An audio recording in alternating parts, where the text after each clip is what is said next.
Hello everyone. तो आज हम पढ़ेंगे इकोनॉमिक्स का चैप्टर नंबर 5 क्लास 12 का मनी। सो मनी की डेफिनेशन है, money is anything used as a medium of exchange, measure to value, store of value and for standard payment. मतलब money कोई भी एक ऐसा फॉर्म है जिसको आप एक्सचेंज के तौर पे कोई चीज़ आपको परचेज करनी है उसके लिए आप यूज़ कर सकते हैं। तो इस चैप्टर में फर्स्ट टॉपिक आता है बार्टर सिस्टम। तो बार्टर सिस्टम क्या था कि पहले के टाइम पे जब मनी नोट्स कॉइन्स ये सब नहीं होते थे तो लोग गुड्स के बदले गुड्स को एक्सचेंज किया करते थे। तो इसी को बार्टर सिस्टम जो है वो कहा जाता है। तो इसको सीसी इकॉनमी भी बोलते हैं। और इसमें डबल कोइंसिडेंस ऑफ वॉन्ट्स आती है। डबल कोइंसिडेंस ऑफ वॉन्ट्स का मतलब जहाँ पे बायर और सेलर दोनों अपनी नीड्स को फुलफिल करते हैं सामान को एक्सचेंज करके। मतलब जो सामने वाले को चाहिए होता है वही दूसरा वाला भी उसी वैल्यू का कोई सामान उसको देकर अपनी नीड को एक्सचेंज करता है। अब इस बार्टर सिस्टम में कुछ लिमिटेशंस थी, जैसे कि सबसे पहले lack of double coincidence of wants. मतलब जैसे जैसे अभी डबल कोइंसिडेंस ऑफ वांट्स में बताया कि एक एक पर्सन को कोई चीज़ चाहिए होती है तो सामने वाला भी कोई गुड उसको उसके बदले दे देता है। लेकिन हर बार इसमें ऐसा पॉसिबल नहीं हो पाता। लोगों को हो सकता है जो ए को चाहिए वो बी के पास ना हो और जो बी को चाहिए वो ए के पास ना हो। तो हर बार डबल कोइंसिडेंस ऑफ वांट्स इसमें पॉसिबल नहीं हो पाती। अगला पॉइंट इसमें आता है lack of common measure of value, कि हर इसी इंसान के लिए एक जो पर्टिकुलर कमोडिटी होगी वो हर किसी के लिए वो वैल्यू की नहीं हो सकती जो सामने वाले के लिए।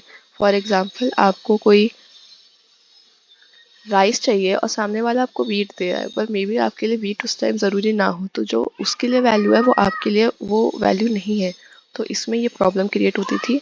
Lack of standard deferred payment, इसमें पेमेंट्स में काफ़ी प्रॉब्लम क्रिएट होती थी, क्योंकि जो एग्जैक्ट क्वांटिटी आप सामने वाले को किसी कमोडिटी की दे रहे हो सकता है वो आपको वही कमोडिटी नहीं, सेम अमाउंट की कमोडिटी नहीं दे पा रहा है। कभी कभी कमोडिटीज के बीच में कॉन्फ्लिक्ट भी हो सकते थे कि उनको लगता है कि ये सामान अच्छा नहीं है, काफ़ी पुराना हो गया है। तो इस वजह से कॉन्फ्लिक्ट भी लोगों के बीच में हो जाते थे। और क्योंकि यहाँ पे गुड्स की बात हो रही है तो गुड्स का एक पर्टिकुलर शेल्फ लाइफ होती है कि एक पर्टिकुलर टाइम के बाद वो ख़राब होना चालू हो जाएंगी। तो हो सकता है आपको कोई राइस दे रहा हो पर आपके हिसाब से वो राइस अपनी वैल्यू अब खो चुका है, बिकॉज अब उसको उनके पास रखे हुए काफ़ी टाइम हो गया है। तो ये इसमें लिमिटेशंस थी बार्टर सिस्टम की। अब मनी की प्रॉपर डेफिनेशन जैसे बताइए, मीडियम ऑफ एक्सचेंज, जो बताया कि पेमेंट के लिए हम उसको एज अ एक्सचेंज के फॉर्म में हम उसको यूज़ कर सकते हैं। सेकेंड, मेजर ऑफ वैल्यू, कि इसके अंदर एक कॉमन वैल्यू है कि अगर आपके पास 100 रुपीज़ का नोट है तो वो सामने वाले के लिए भी 100 रुपीज़ का ही नोट होगा। जैसे बार्टर सिस्टम में होता था कि उसके लिए सामने वाले के लिए, फॉर एग्जांपल ए पर्सन के लिए एक कमोडिटी ज़रूरी है, उसके लिए वो वैल्यू रखती है पर दूसरे के लिए नहीं रखती। पर इसमें नहीं होता, अगर एक के लिए वो 100 रुपीज़ हैं तो दूसरे के लिए भी वो 100 रुपीज़ है। स्टोर ऑफ वैल्यू, तो स्टोर ऑफ वैल्यू का मतलब होता है कि ऐसा नहीं है कि आज आपके पास 1000 रुपीज़ है तो 10 दिन बाद वो 1000 रुपीज़ गिर के 100 हो जाएंगे। अगर वो 1000 है तो वो 1000 ही रहेंगे। तो ये अपनी वैल्यू को स्टोर करके रखता है, इसकी वैल्यू कम ज़्यादा नहीं हो जाती, जो कि बार्टर सिस्टम में हो जाती थी। स्टैंडर्ड ऑफ डेफर्ड पेमेंट, एक प्रॉपर पेमेंट का मेथड होता है जिससे हम कोई भी चीज़ खरीद सकते हैं, कुछ भी कर सकते हैं। तो ये मनी के डेफिनेशन और फंक्शंस हैं। अब इसके बाद आता है मनी सप्लाई।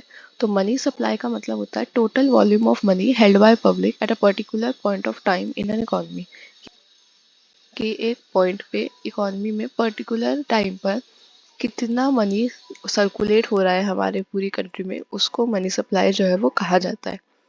कि कि इस टाइम पे लोगों के पास कितना पैसा जा रहा है उसको मनी सप्लाई बोला जाएगा। अब इसके क्या क्या फीचर्स हैं। Money supply only includes money held by public. तो यहाँ पे पब्लिक का मतलब है कि वो लोग जो पैसों को यूज करते हैं, जैसे कि बिजनेस हो गया, हम लोग इंडिविजुअल्स हो गए, कुछ खरीदने के लिए कुछ लेने के लिए हम मनी को यूज करते हैं। वो मनी सप्लाई में वो वाला मनी काउंट होता है। जो मनी प्रिंट हो रहा है, जो मनी को कैश रख रहे हैं अपने पास, जो मनी प्रिंट किया जा रहा है वो मनी मनी सप्लाई में काउंट नहीं होता है। जो हम लोग इंडिविजुअल यूज कर रहे हैं और बिजनेस वाले फर्म्स यूज कर रहे हैं उसको मनी सप्लाई में काउंट किया जाता है। और ये एक स्टॉक कॉन्सेप्ट है, मतलब एक पर्टिकुलर पॉइंट ऑफ टाइम पे कि हाँ आज की डेट पे कितना मनी सप्लाई हमारी इकोनॉमी में है ये देखा जाता है। फिर टॉपिक आता है कंपोनेंट ऑफ मनी सप्लाई। तो जो मनी सप्लाई है इसके 3 कंपोनेंट्स होते हैं। तो जो अभी ऊपर मनी सप्लाई के बारे में बताया ये 3 कंपोनेंट्स उसी से रिलेटेड है। सबसे पहले करेंसी विद पब्लिक, कि जो लोगों के पास, हम लोग के पास पैसा होता है, जो पेपर नोट्स हैं, कॉइन्स हैं, इसको कहा जाता है। और ये मोस्ट लिक्विड एसेट है। लिक्विड एसेट का मतलब कि इसको हम इजीली कैश में कन्वर्ट कर, जो चीज़ हम इजीली कैश में कन्वर्ट कर सकते हैं उसको लिक्विड एसेट बोलते हैं। और ये तो ऑलरेडी कैश में ही है, तो ये सबसे ज़्यादा लिक्विड एसेट है और इसको फिएट मनी कहा जाता है। फिर नेक्स्ट आता है demand deposit bye commercial bank. तो जो demand deposit bye commercial bank मतलब जो बैंक में हम अपना पैसा जमा करवाते हैं, जो अकाउंट होल्डर जैसे कि हम लोग होते हैं, तो उसको demand deposit bye commercial bank कहते हैं और ये मनी सप्लाई में काउंट होता है। अदर डिपॉजिट बाय बैंक, जो आरबीआई, जो हमारा रिजर्व बैंक ऑफ इंडिया है हमारी कंट्री का, वो फॉरेन बैंक्स के पैसे अगर अपने पास रखता है, वर्ल्ड बैंक के, आईएमएफ के, तो इसको जो है अदर डिपॉजिट बाय बैंक में ये काउंट होता है। फिर इसमें अगला टॉपिक आता है मेजर ऑफ मनी सप्लाई। तो इसमें मेन 4 कंपोनेंट है, M1, M2, M3, M4। तो अभी जो हमारा सिलेबस है उसमें सिर्फ M1 ही इंक्लूड है। तो M1 में जो हमने 3 ये जो ऊपर कंपोनेंट पढ़े मनी सप्लाई के, यही होता है कमर। तो M1 में ये जो 3 कंपोनेंट हमने अभी ऊपर पढ़े वही इंक्लूड होता है। करेंसी विद पब्लिक, जो पब्लिक के पास पैसा है। Demand deposit bye commercial bank, जो हम बैंक्स में पैसा रखते हैं। And deposit of RBI. तो ये बेसिक मेजर होता है मनी सप्लाई का और ये सबसे ज़्यादा लिक्विड मेजर होता है क्योंकि ये कैश के फॉर्म में होता है और इसको हम easily as a medium of exchange use कर सकते हैं। सो ये था हमारा चैप्टर मनी। और इसका जो अगला पार्ट है वो बैंकिंग है, वो हम नेक्स्ट वीडियो में कवर करेंगे। Thank you.